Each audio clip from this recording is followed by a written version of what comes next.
Continuing our mental health reporting series Under Pressure tonight, there are 3 state-operated mental health facilities in Alabama that are equipped to provide inpatient services for the most serious mental health patients. And bed space is limited. Tonight we learned that the court is crucial in determining who gets one of those beds. And with few available, some waiting caregivers are left in limbo. It wasn't where I had to wonder if there was a problem or not, like some people would have to wonder.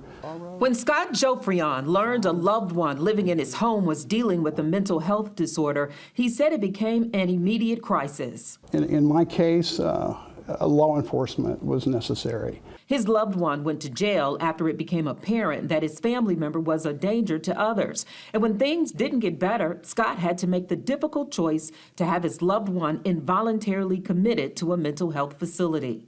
In Alabama, someone may be involuntarily committed if they are considered to be a danger to themselves or others.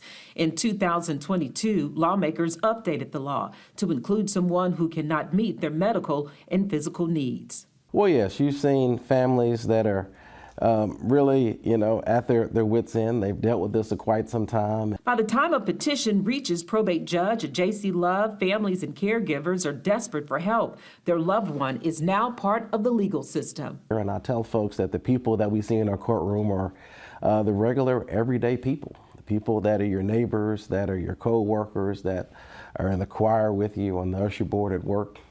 It's just people who react differently to the stresses of life, and they trigger certain psychoses that need treatment. But there is no guarantee you'll get immediate help. There is a shortage of beds in the state's mental health facilities, prolonging the wait and the stress on families. We want you to be proactive when you see that they've begun to go off their medication, to begin to act abnormally, to go ahead and get the petition, go ahead and get them the help that they seek. After Scott's loved one was arrested, he was ordered to see a doctor who diagnosed his condition. From there, it was easier to get treatment and therapy. In the meantime, Scott learned something he could do to make being a caregiver easier. Listening is really important to these individuals because you're not a trained individual to deal with this, but you're a listener, you have a relationship.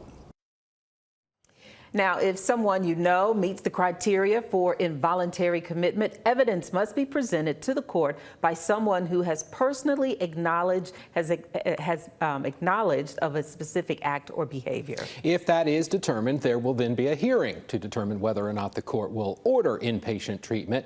This is a legal process, so it can last for a while. You can always find mental health resources at WSFA.com or the WSFA 12 News app to go back and read the other stories that were a part of our mental health series.